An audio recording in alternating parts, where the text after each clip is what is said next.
Olá, boa noite a todos da Rede Vida. Você começa agora mais um programa Diálogo dos Bispos. Hoje, direto da Casa Assunção, no Centro de Estudos do Sumaré, no Rio de Janeiro, onde acontece a 33ª edição do Curso para Bispos. Participam deste programa hoje o cardeal Orani João Tempesta, arcebispo do Rio de Janeiro, e o cardeal José Tolentino de Mendonça, prefeito do Dicastério para a Cultura e a Educação do Vaticano. Boa noite aos cardeais, obrigada pela presença de vocês. Dom Orani, começo com o senhor, é a 33ª edição do curso para bispos. Como começou esse curso aqui na Arquidiocese? Muito boa noite, André, boa noite, Dom Tolentino, boa noite a todos que nos veem, ouvem o acesso pela rede de televisão. O curso começou na época de Dom Eugênio Salles, em 1990.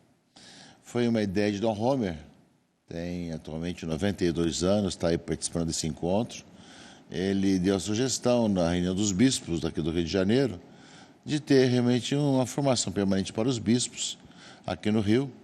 Não foi assim muito bem visto, não acharam que uma coisa muito estranha, mas Dom Eugênio disse que sim, e disse que era para convidar uma pessoa que pudesse dar um belo início, né? Isso foi em 88, né?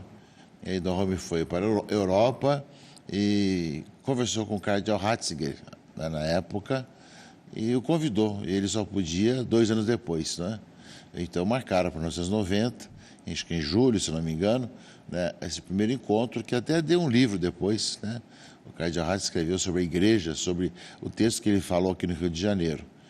E esse curso para os bispos nasceu assim, com uma ideia de oferecer aos bispos um tempo de descanso, um tempo de discussão de assuntos importantes e de convivência, né?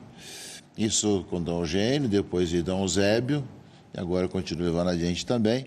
E, é claro, vai mudando de acordo com a época, os temas, as reflexões, mas de 1990 até hoje só tivemos 2 anos que não tivemos o curso. Em 91, porque o de 90 foi na metade do ano, e em 2007, quando chegou o Papa Bento XVI, porque coincidia o mesmo mês, então acabou não tendo. Então, praticamente, nós tivemos assim, ininterruptos, né? Quando o Concílio Vaticano II completou 50 anos, agora está 60, nós tivemos vários anos com discussões, com reflexões sobre o concílio, os documentos conciliares, com os cardeais e bispos que levaram adiante vários assuntos do concílio, né? E agora que estamos aí com 60 anos, já caminhando, né, para o jubileu, né, como preparação também, nós vemos o seguinte trabalho. E é um curso para os bispos muito bem aceito, em geral, né? Sempre a média de participação é 100, um pouco mais, um pouco menos. Durante o tempo da pandemia, tivemos mais online, 2 anos, mas continuamos com os cursos e, ao mesmo tempo, também torna para os bispos, nesse mês de janeiro, um tempo assim, de descansar um pouco mais, né, aqui no Rio de Janeiro, escutando assuntos importantes, discutindo, né, e, ao mesmo tempo, podendo até mesmo ter uma tarde de descanso aqui, de passeio aqui no Rio de Janeiro. Então, é uma alegria muito grande a Arquidiocese do Rio de Janeiro a promover, a acolher, e queremos que os bispos sintam bem aqui, possam nossos irmãos bispos que vêm, né, realmente aproveitar bastante dos assuntos, aprofundar e, ao mesmo tempo, voltar depois reconfortados para as suas dioceses. Como esses assuntos, os temas são escolhidos, Dom Orani? Nós temos uma comissão, né? No começo do Homer tinha essa comissão, agora, ultimamente, tem a comissão com o Dom Joel, Dom Catelã, né, e outros, né, padres e cônegos, que nos reunimos e conversamos sobre os assuntos que mais são importantes, são tão interessantes, né, para poder escolher um tema. Depois escolhemos os palestrantes, né, quem poderia convidar para poder falar sobre esse assunto. Dom Tolentino, por exemplo, ele falou sobre esse assunto, né, sobre a questão que nós estamos discutindo agora, antropologia integral, em várias conferências dele. Então, logo que escolhemos as duas, quem não pode faltar é Dom Tolentino, já que ele fala sobre esse assunto em várias conferências, né? Depois, alguns professores, como o caso de Bíblia, né? O reitor da PUC de Minas Gerais, depois o Inácio Sanda, que também fala desse assunto também, tem bons livros sobre esse assunto. Então, a gente vai discutindo e vai convidando. E aceitamos, e agradecemos muito quando são aceitas os nossos convites, como foi Dom Tolentino e tantos outros, de vir falar, de partilhar. Sabemos que uma viagem internacional sempre é desgastante, mas agradecemos muito essa possibilidade de poder tê-lo aqui. E já hoje ele falou muito, já fez homilia também de manhã, também terá outra palestra também. É sempre um enriquecimento muito grande para todos nós. Como o senhor recebeu esse convite, Dom Tolentino? Com muita alegria, e queria aqui agradecer a Dom Orani a possibilidade deste encontro com ele, com este grupo tão significativo de bispos do Brasil, que dá um exemplo maravilhoso, porque é verdade que um bispo tem uma responsabilidade e uma missão ligada ao Santo Padre, que é também pessoal, mas é verdade que ele é chamado a exercer o seu episcopado num colégio. E é muito significativo ver sempre um encontro de bispos, porque é como se a nossa missão ficasse mais visivelmente enriquecida com a presença dos irmãos. E esta possibilidade de aprofundar determinados temas. E, de facto, nós vivemos num tempo com tanta solicitação, com tantas perguntas no horizonte, que precisamos de estudo, de reflexão. É verdade que a missão de um bispo é uma missão muito exigente, feita de muita entrega, de muito dom, mas ele também tem a tarefa de ser mestre da fé, de transportar para a comunidade um ensinamento. E por isso ele próprio precisa de receber, precisa de aprofundar, de refletir conjuntamente. E é isso que se está a fazer enquanto eu pude ver nesta bela experiência no Rio de Janeiro. Inclusive, é comum que o Núncio Apostólico participe também desses encontros, né? Quando ele está no Brasil, ele tem participado. Este ano, Dom João Batista de Quatro mandou uma carta desculpando de não poder participar, porque tem um compromisso lá no Nordeste, né, que foi marcado para essa semana, e não pôde participar. Em geral, participa também, conversa com os bispos também. E, ao mesmo tempo que tem palestras importantíssimas, né, que nós ouvimos, tem o debate, né, onde os bispos perguntam, né, colocam suas questões, complementam algumas ideias, ao mesmo tempo debate alguns assuntos importantes. Ou seja, nessa liberdade toda, né, de poder aprofundar o assunto, né, nesse sentido de poder conhecer um pouco mais e aproveitar daquilo que foi exposto. E esse ano o tema Antropologia Integral e a Crise da Cultura Atual. O tema não poderia ser mais atual, hein, Dom Orani? Sem dúvida, acho que quem pode falar bem mesmo é Dom Tolentino. Mas, quando nós tivemos que escolher, nós fizemos vários enunciados do tema. Acho que são 3 ou 4 enunciados do tema, para ver como é que poderíamos acrescentar. Porque nós estamos vendo a discussão sobre o que é o ser humano, o que é o homem, a pessoa humana, não é? E como discutir esse assunto, porque há muitas questões hoje com relação a isso, a direitos, a questões de transformações, de mudanças de mentalidade, né? Lembrei um pouco, né, quando eu falei isso, inclusive, da minha fala inicial, que o que me marcou bastante quando eu participei da Conferência de Aparecida, né, na época o Papa Bento XVI veio também para dar a sua abertura, foi sobre a questão da mudança de época, né?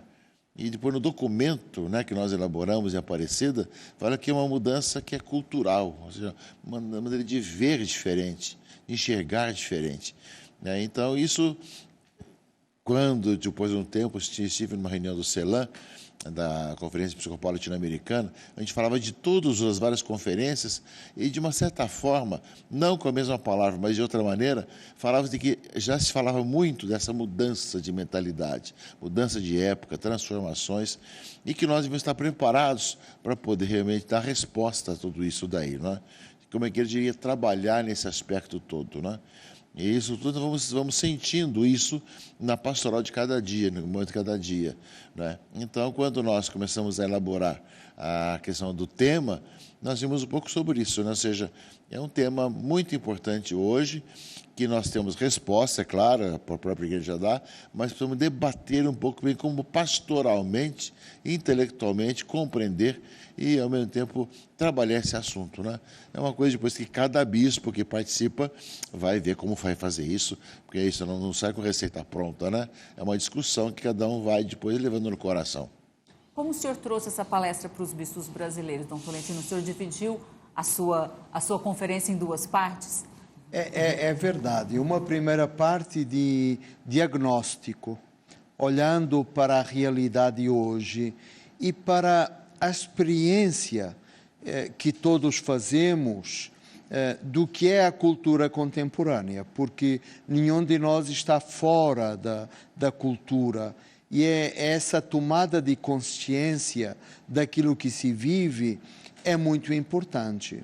E depois uma segunda parte que apresenta encaminhamentos, oportunidades, onde retomarei muito do pensamento, do magistério do Papa Francisco e falarei muito do diálogo e das possibilidades que hoje se abrem à Igreja.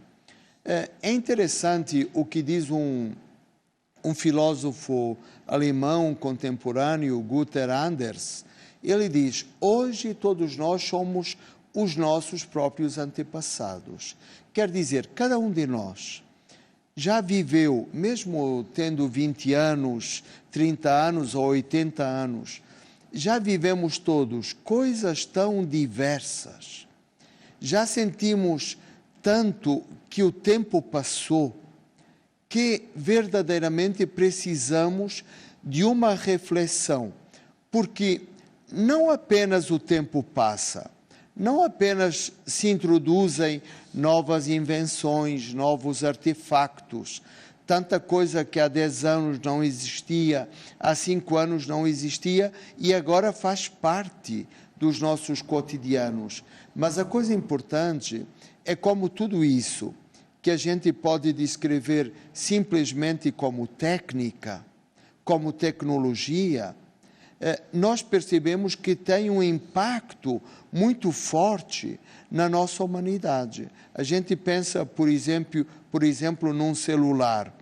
Parece apenas um objeto, um instrumento, mas depois a gente percebe como tem um lugar e condiciona, se torna uma mediação nas relações, no autoconhecimento, na procura que fazemos de contacto uns com os outros. Então, merece também uma reflexão. Um pensador italiano, ele conta, por exemplo, sobre o celular, para percebermos como modifica a nossa forma de ser e de pensar. Ele dizia, quando tínhamos o telefone fixo, nós atendíamos e dizíamos, está lá. Porque para a pessoa atender, nós sabíamos que a pessoa estava num lugar fixo. Agora, quando atendemos o celular, muitas vezes a nossa primeira pergunta é: onde estás? Porque não sabemos mais onde a pessoa está, porque pode estar em qualquer parte. Ora, estas diferenças mostram que há também uma consciência da vida, da relação que se alterou. Tudo isso faz parte de uma reflexão cultural. Em Portugal, quando você atendia o telefone fixo, era está lá, né? Está lá. No aqui Brasil, no Brasil, alô. É alô. Mas na certeza que alguém estava do outro lado. Sim. Acho que estava lembrando também que agora a Santa Sé escolheu, né, com o dicastério, a questão do desenvolvimento integral e a palavra do Papa, para o Dia Mundial da Paz, sobre a inteligência artificial. E escolheu também para o Dia Mundial das Comunicações também inteligência artificial. Inclusive, amanhã, dia 24, será publicado o texto, né, da Dia Mundial das Comunicações. Então, ou seja, a Santa Casa está acompanhando um pouco esse desenvolvimento. Se você lembrar, André, quando você começou na Rede Vida, como é que eram as câmeras, como é que eram os microfones. Tudo analógico, né, dona Orani? Tudo analógico. Não tinha, quase não tinha microfone sem fio, precisávamos de fio para tudo, agora a gente faz tudo sem fio. A evolução. Eu me recordo quando eu tinha que telefonar para uma cidade de Jequitibá, por exemplo, tinha que pedir de manhã a ligação para você ligar à tarde, ligando de estação em estação até chegar no local. Veja, assim, né? E hoje é interessante esta passagem do analógico ao digital, porque implicou uma tradução numérica da realidade. Isso que nós chamamos algoritmo. E o algoritmo é, digamos, é alguma coisa que hoje está presente na forma de tradução do real. Qual é o problema do algoritmo? Muitas vezes é o da redução. Se reduz o humano a uma tipologia de ações que ele repete ou de perguntas que ele faz, muitas vezes é diminuir o próprio ser humano, que é mais do que certos comportamentos. Sem dúvida que o algoritmo e a inteligência artificial, e o Papa Francisco diz isso na sua mensagem de Ano Novo, poderá trazer muitas vantagens. E nós temos de olhar de uma forma positiva para as transformações da história, mas também conscientes de que é preciso sempre um alinhamento ético de todas estas transformações, porque senão aquilo que pode ser uma coisa muito prometedora acaba por se virar contra a própria pessoa humana e ser um elemento que agrava as desigualdades, em vez de ajudar a construir um mundo mais justo e mais fraterno. Sempre vai chegar nesse mesmo aspecto, né? Ou seja, nós temos alguns elementos que vão existindo, que pode ser de progresso, mas depende do uso que nós fazemos disso, né? Sempre vai ser, o ser humano tem que saber fazer bom uso daquilo que ele tem em mãos, e como ele pode fazer também um mau uso. Não basta o que, é preciso saber como. A inteligência artificial em si é uma descoberta, é uma linguagem nova, é um facilitador para tantas dimensões da vida. Mas temos as sociedades, antes de tudo, as nossas sociedades, mas depois também, como igreja, individualmente, nós temos que nos perguntar como vem usada. E se é bem usada. O que está, no fundo, mobilizando a ação. Porque dessa consciência pode, de facto, nascer a harmonia ou a desarmonia. Pode nascer o bem comum ou pode nascer uma distopia. Nós vamos, então, fazer um pequeno intervalo, que eu tinha uma pergunta a partir disso daí, porque nós somos de uma geração que nós começamos no analógico e nós evoluímos para o digital. Mas e essa geração que já nasceu no digital? Mas a gente vai fazer o intervalo e o senhor responde daqui a pouco, depois do intervalo, é rapidinho. Voltamos a apresentar o Diálogo dos Bispos, hoje ao vivo do Rio de Janeiro, direto da Casa Assunção, no Centro de Estudos do Sumaré, onde acontece a 33ª edição do curso para bispos.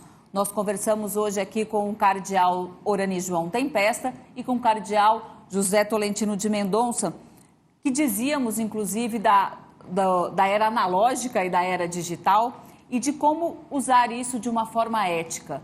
Nós somos de uma geração que fomos formados na analógica.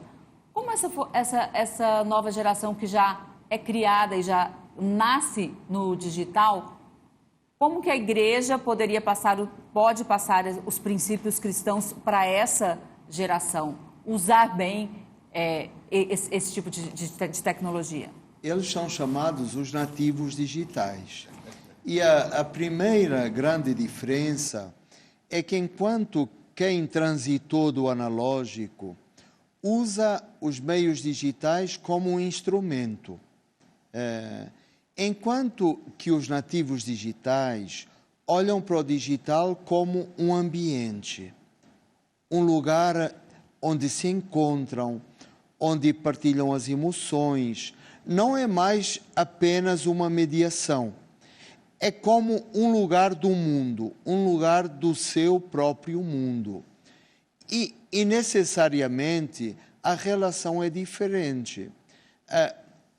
É muito importante para a Igreja que também os jovens católicos se possam sentir missionários do digital, sabendo que têm a missão de traduzir a mensagem cristã nessa nova linguagem, nessa nova gramática que o digital representa. É como fazer chegar a um continente novo a mensagem de Jesus. E de facto, é verdade que pessoas de uma geração mais velha podem ter uma intervenção especial no mundo digital, mas seguramente os jovens o fazem com uma eficácia, uma agilidade, uma naturalidade, que é um tesouro para a própria Igreja. Isto como grande vantagem. Depois há também os limites. Hoje nós sabemos que, como o analógico tinha, por vezes, implicações negativas, também o digital. Uma delas, por exemplo, é a dependência. Quando o digital se torna um mundo total e o único mundo reconhecível. Porque o digital não pode substituir o humano, o encontro, a relação direta, mas tem de ser alguma coisa que favorece. Ora, se é numa linha de substituir a realidade e o encontro uns com os outros, então é um empobrecimento do humano. Nesse sentido, é preciso também transmitir aos nossos jovens o sentido do limite e a necessidade de encontrar sempre formas de complementaridade. Não pode deixar faltar a humanidade, né? Ou seja, sermos pessoas humanas que se relacionam, conversam, tal. Tem alguns lugares que, para algumas reuniões, tem que deixar o celular fora para poder só conversar um pouco. Eu estava lembrando de uma conversa esses dias atrás entre um padre jovem e outro não tão jovem assim, que esse jovem está fazendo estudo, está fazendo doutorado e tal, e a questão do transporte de livros, né? Da Europa para cá, etc. Não, eu não tenho para transportar livros, eu uso e-books, né? Tudo mais, né? Então não tem dificuldade de transportar. Um outro livro que eu preciso só, que é mais raro, que é mais antigo, que não tem no e-book, né? Então a gente consulta tudo através dessa forma, né? Aí fala, mas não tem o cheiro do papel. Não, só colocar um produto ao lugar que você tem cheiro de papel também. Eles resolvem tudo rápido, né? Eles resolvem tudo rápido, não tem problema algum. Mas nesse contexto todo, há uma preocupação com o avanço da inteligência artificial em vários setores da sociedade, não só para ajudar numa medicina avançada que nós temos hoje, mas em todos os lugares que podem trocar vozes ou trocar textos históricos ou algum tipo de coisa. Há essa grande preocupação também da Igreja com a inteligência artificial? É preciso dizer que a inteligência artificial verdadeiramente não é uma inteligência, porque a inteligência é sempre humana. A inteligência dita artificial, no fundo, se alimenta das nossas próprias inteligências que são colocadas em rede. E então é uma imitação da inteligência humana. Mas não podemos pensar que se trata de uma verdadeira inteligência e que vai substituir o humano. No fundo, a inteligência artificial é um grande sistema de cálculo que, de uma forma muito veloz, consegue reunir milhões de dados que todos nós fornecemos. E, nesse sentido, se pode transformar para todos os campos de conhecimento, de saber, da vida, da realidade, se pode tornar uma ferramenta importante, mas sempre na linha de complementar, não de substituir. É um passo a mais de quando se fazia consulta na internet sobre um assunto. Chegava lá várias possibilidades. A inteligência artificial é um passo a mais nesse sentido, né? Tem suas limitações e tudo. E, sem dúvida, né, que é um passo importante, né, que pode facilitar, mas também a questão de direitos, por exemplo, direitos autorais, tantas questões que aparecem aí também, que começam a vir agora com relação a essa inteligência artificial, de você, trabalhos, por exemplo, alguém que trabalha na marketing ou propaganda, pede para a IA, né, inteligência artificial, fazer propaganda sobre tal produto e de tal forma. Né? Então não precisa mais da criatividade da pessoa, ou ela pode apenas aperfeiçoar. São situações que realmente são algumas perguntas, né, que vão se fazendo nessa nova modalidade de questionamentos. Né? Então, quer dizer, eu creio que a antropologia integral, que está estudando agora, entra um pouco nesse aspecto todo, como o que é o ser humano diante disso tudo, né? E há também a questão da responsabilidade de cada um e do cristão nisso também, né? O que nos pode proteger de abusos, de autoritarismos, de manipulações, que também existem, sabemos, sejam as fake news, todas as formas de falsificação da verdade que se podem fazer usando a inteligência artificial e os novos instrumentos digitais. A forma de defesa é o espírito crítico, é o cidadão informado, é aquele que exercita a sua responsabilidade de discernimento. Para isso, as sociedades, e a Igreja colabora vivamente nesse campo, têm de facto de estimular as pessoas a uma maturação da própria consciência e não, digamos, não tomar por verdade aquilo que é ilusão e saber distinguir muito bem o que é a ficção da verdade, o que é o virtual do real, o que é a máquina do que é o humano. Fazendo isso de uma forma serena, mas ao mesmo tempo de uma forma bem consciente.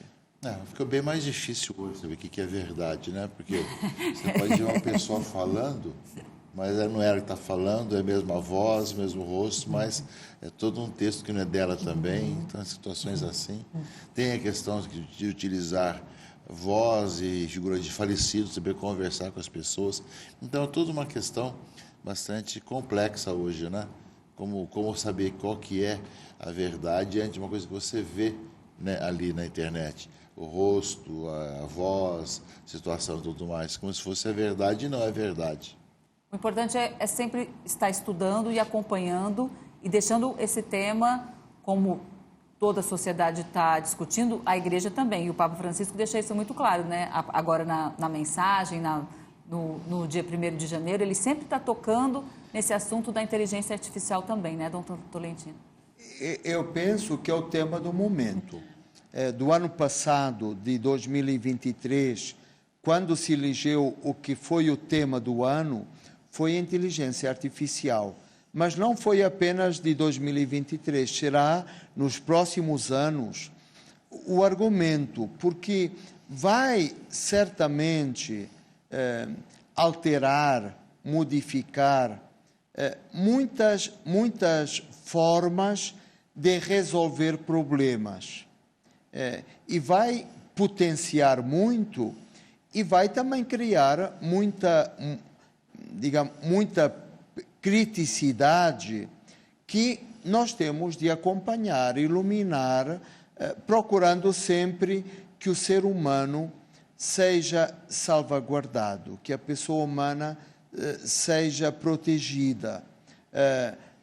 no direito à sua dignidade, aos seus valores, porque este campo aberto é um potencial e é um risco, como nós temos conversado aqui.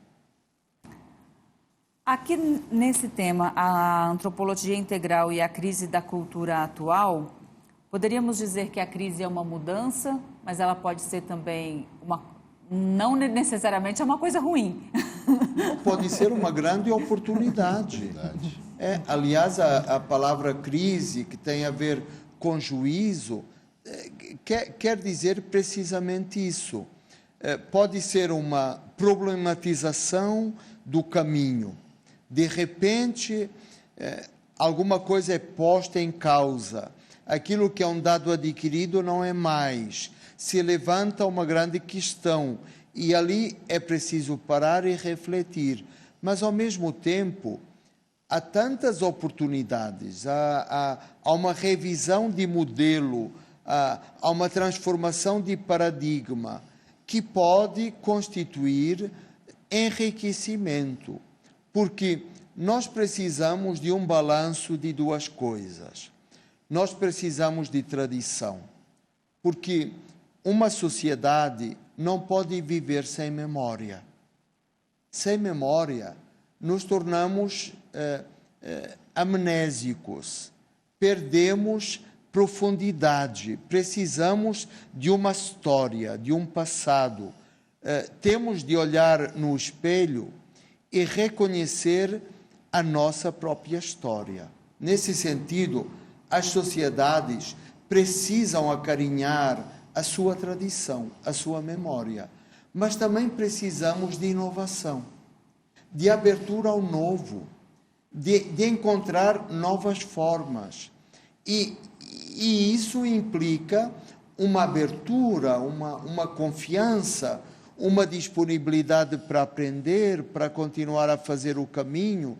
E penso que é no equilíbrio destas duas categorias, tradição e inovação, que nós vamos sempre encontrando respostas adequadas e sapienciais, com sabedoria, para vivermos uma vida boa. É inevitável que as coisas se modifiquem, se transformem. Quantas coisas em nossa vida já mudaram? Quantas coisas nós já vimos mudar também na sociedade? As coisas vão acontecendo. Então, como trabalhar isso tudo, essas mudanças, essa mudança de época que nós vivemos, de tal maneira que isso faça com que o ser humano continue humano e cada vez mais fazendo o bem, tendo mais justiça, fraternidade, e não ao contrário.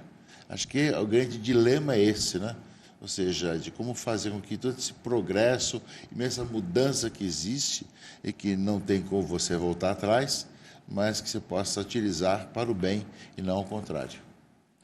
Isso que os bispos estudam aqui, né, que estão nesses dias de formação, eles já conseguem, inclusive, estudar e levar também para as suas dioceses opções do que pode ser feito, do que pode ser estudado, e que isso passe também não só para os bispos, aí sim para os padres, e depois para a base, aí para os diáconos, para os coroinhas, e assim faça para toda a comunidade. Na verdade, os bispos já vêm com esse assunto na sua preocupação. Né? Então, isso no dia a dia, no lidar com as pessoas e com a própria sociedade que temos hoje, isso já está correndo. Né?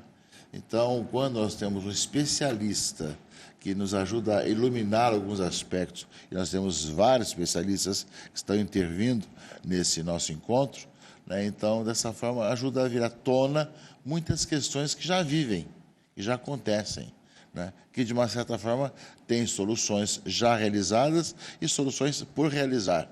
E algumas questões que ainda estão em debate, né? A gente faz parte desse enriquecimento, porque, juntamente com os especialistas que falam, tem também a vida dos bispos que trazem essas questões já no coração. Muito bem, nós vamos agora fazer mais um pequeno intervalo. Nós voltaremos em instantes. Apresentando o Diálogo dos Bispos, hoje ao vivo do Rio de Janeiro, direto da Casa Assunção, aqui no Centro de Estudos do Sumaré, onde acontece a 33ª edição do curso para bispos. Hoje conversando com o cardeal Orani João Tempesta e com o cardeal José Tolentino. O senhor dizia, Dom Orani, da formação que já vem sendo feita, da preocupação dos bispos já com todo esse tema da antropologia e da crise da inteligência artificial.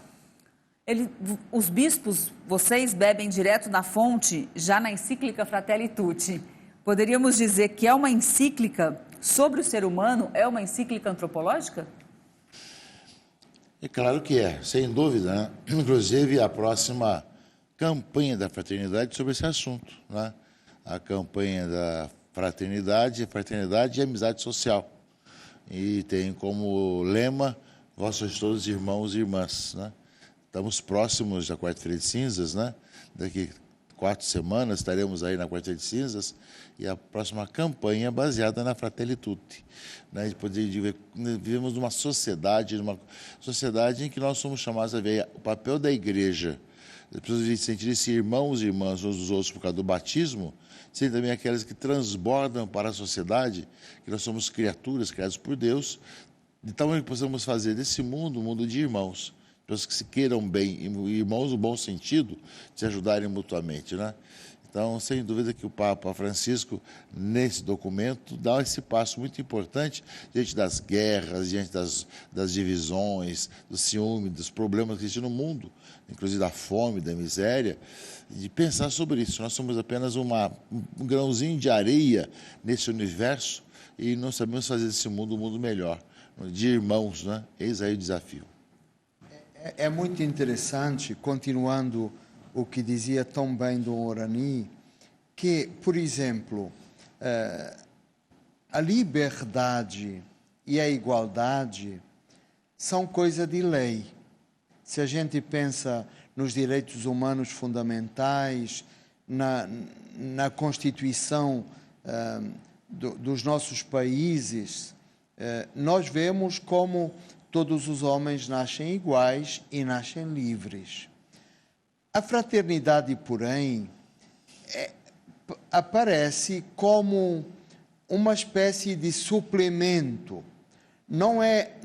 Ninguém nos pode obrigar a ser irmãos, mas é um vínculo de vida que no batismo é tornado fundamental e que também não crentes ou crentes de outras tradições religiosas o podem viver e vivem em tantos casos, mas que nós cristãos recebemos do próprio Jesus, porque Ele fez de todos nós uma comunidade de irmãos. Então, a fraternidade é uma responsabilidade para os cristãos, que somos chamados a viver com todos os crentes. É belo lembrar que a Fratelli Tutti, o Santo Padre escolheu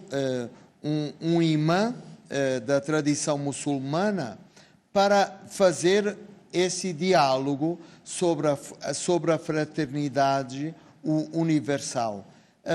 E um dos capítulos da Fratelli Tutti é precisamente o diálogo interreligioso e ecumênico também, como espaço onde a fraternidade se constrói, para dizer que, não sendo uma lei que vem de fora, é uma lei que cada homem encontra inscrita, cada ser humano encontra inscrita no seu coração. O desejo de ser tratado como irmão, como irmã e a responsabilidade de construirmos esta fraternidade com os outros. Toda a questão da intolerância, né, que existe na sociedade, de etnias, de religiões, de ideias, ideologias, nos faz pensar sobre isso, né? Seja o ser humano que é o ser humano E, ao mesmo tempo, como é possível você saber que existem pessoas que rezam diferente, que pensam diferente, que têm convicções diferentes, mas não são nossos inimigos, né? Nós somos da mesma carne, mesmo sangue, nós somos chamados justamente a trabalhar nessa direção, e os cristãos têm essa responsabilidade, que é bem o tempo da quaresma. Quaresma chama conversão, para sermos irmãos, e também nos abrimos para os outros que não são cristãos, não têm essa mesma dimensão da quaresma, mas nós somos chamados a trabalhar para que esse assunto que nos leva à penitência possa ajudar também os outros também a viverem que é possível viver como irmãos e irmãs, né?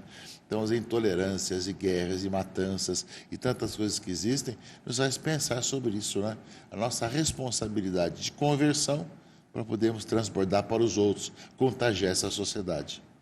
Dentro do que o Dom Urani está dizendo, é tão difícil nessa sociedade hoje, nessa crise dessa sociedade hoje, manter um diálogo, ter esse diálogo. Você sempre tem que ser contra alguém. Você nunca pode dialogar, ter opiniões diferentes e dialogar, Dom Tolentino. Hoje, uma das doenças da nossa sociedade, e que nos toca a todos, porque, digamos, problema de sociedade é problema de todos. E precisamos de reconhecer, por exemplo, que em nós também há essa necessidade de conversão, de adesão mais plena a Cristo. Mas um dos problemas é a polarização, que é uma espécie de surdez ao outro. Entusiasmamos-nos tanto, ou por vezes nos fechamos tanto na nossa posição, na nossa visão, que perdemos a curiosidade pelo ponto de vista do outro e acentuamos a hostilidade em vez da hospitalidade. Ora, nós somos obra dos outros. A nossa vida só se conta como um dom. Nós somos devedores dos outros, daquilo que nos transmitem. E se nós fechamos o coração e a capacidade de escuta dos argumentos dos outros, daquilo que os outros veem, então certamente nós perdemos, mesmo o nosso ponto de vista fica mais fraco se nós excluímos os outros. Ora, é um tempo, é uma cultura onde precisamos redescobrir a escuta, e deixar de lado estas polarizações que muitas vezes nos fazem esquecer o fundamental. Porque é verdade que vivemos uma sociedade plural e a pluralidade e a diferença são importantíssimos, mas é sempre mais importante aquilo que nos une do que aquilo que nos separa. A polarização é um grande problema da sociedade, né? Nós vemos que cada um tem suas convicções e deve tê-las, cada um tem suas ideias, né? Mas o outro não pode ter ideia diferente que logo se torna meu inimigo, né? Não posso deixar falar. Cancelado. Exatamente. Hoje se usa esse termo, cancelado. Exatamente. Não é capaz de conversar com o outro. Nós temos na Arquidiocese o grupo Diálogo e Paz, que é um diálogo interreligioso, né? Inclusive até com juristas interreligiosos também, faz um belo trabalho. E nós temos uma live semanal sobre assuntos comuns, onde várias religiões falam do mesmo assunto comum. Ou seja, que é possível conversar sobre assuntos comuns, né, tendo várias religiões diferentes, né? Isso acontece também com ideologias, ideias e tudo mais, né? Essas polarizações que nos separam, nos levam a tantas divisões e tantas violências que nós temos hoje. Acho que é aspecto muito de uma falta de compreensão do ser humano. Por isso os recursos de busca de diálogo que a própria arquidiocese já está proporcionando, né, dona Alice? Temos já uma boa caminhada do diálogo interreligioso. Dom Tolentino, ainda nesse tema crise, a fé também ela entra em crise? Certamente a fé entra em crise. O grande escritor russo Dostoiévski, ele dizia: a minha fé nasceu da fornalha da dúvida. Então, a dúvida faz parte do itinerário da fé. E a fé, no seu processo de crescimento, de amadurecimento, muitas vezes passa por períodos de noite escura, de silêncio, quase como se Deus ficasse calado, de tantas perguntas que no caminho se levantam. Mas a crise não pode ser um obstáculo para a fé. Mas quando vem a hora da dúvida, nós temos de perceber que é ainda uma chamada, um chamamento a um aprofundamento e a uma confiança. Porque a fé também é um salto. A própria palavra fé, fides, significa essa confiança. Não quer dizer que tudo esteja garantido, que nós consigamos ver todas as coisas, mas é um atirar-se para os braços de Deus, mesmo quando nós não temos todas as evidências. Desse modo, a crise, em vez de enfraquecer, pode ser um reforço, um trampolim para o próprio caminho da fé. Nós temos livros, né, de místicos, né? A noite escura da alma, né? Então, são situações que cada um vive, né? E, ao mesmo tempo, quando falta essa compensação, digamos aí, de uma evidência, é que a fé se torna mais madura ainda. Quando você está na noite escura, dizendo assim: creio, Senhor, estou ainda do seu lado, o Senhor está do meu lado. Esse passo mais importante ainda. É um momento até mais profundo. Dom Tolentino, qual a ligação do tema desse curso com o dicastério do qual o senhor é prefeito? É um tema é uma ligação natural, porque é o dicastério para a cultura e a educação. Ora, toda essa reflexão antropológica e essa mudança de época, com todo esse investimento de tecnologia, nós percebemos que precisa ser lido, ser interpretado do ponto de vista cultural. E, ao mesmo tempo, representa um chamamento a investir no campo educativo. A educação constitui, de facto, um processo para a pessoa humana tomar uma maior consciência de si, da sua vocação, da sua missão, e realizar todas aquelas aprendizagens que lhe vão permitir ser sujeito, ser protagonista da sua própria história. A Igreja, desde sempre, se tem ocupado do campo educativo, tem uma rede, seja uma rede escolar, seja uma rede universitária a nível mundial, que diz muito da solicitude e do cuidado da Igreja pela pessoa humana. E nós precisamos, e isso a Igreja faz nas várias dimensões educativas que tem, nós precisamos de um olhar integral para a educação. A educação não são só saberes, é sabedoria. Não é apenas técnicas, é a construção, a maturação de uma cultura, de uma visão que o homem ganha de si e da comunidade humana, da família humana. Muito bem, nosso tempo agora está esgotado. Quero agradecer a presença de vocês E, Dom Orani, o curso vai até sexta-feira? Sim, termina sexta-feira ao meio-dia, com a conclusão, né? Teremos aí outros que vão ter intervenções importantes até sexta-feira, né? E tenho certeza que os bispos voltarão depois, em janeiro do próximo ano, para os próximos temas. Muito obrigada pela sua presença, Dom Orani. Eu que agradeço. Dom Tolentino, obrigado pela presença do senhor. Muito obrigado, foi uma alegria este encontro. Obrigada. E temos mais Diálogo dos Bispos até sexta-feira. Acompanhem tudo sobre o 33º curso para os bispos aqui na Rede Vida, durante o Diálogo dos Bispos e também em nossos telejornais. Rede Vida, a boa notícia faz bem todo dia.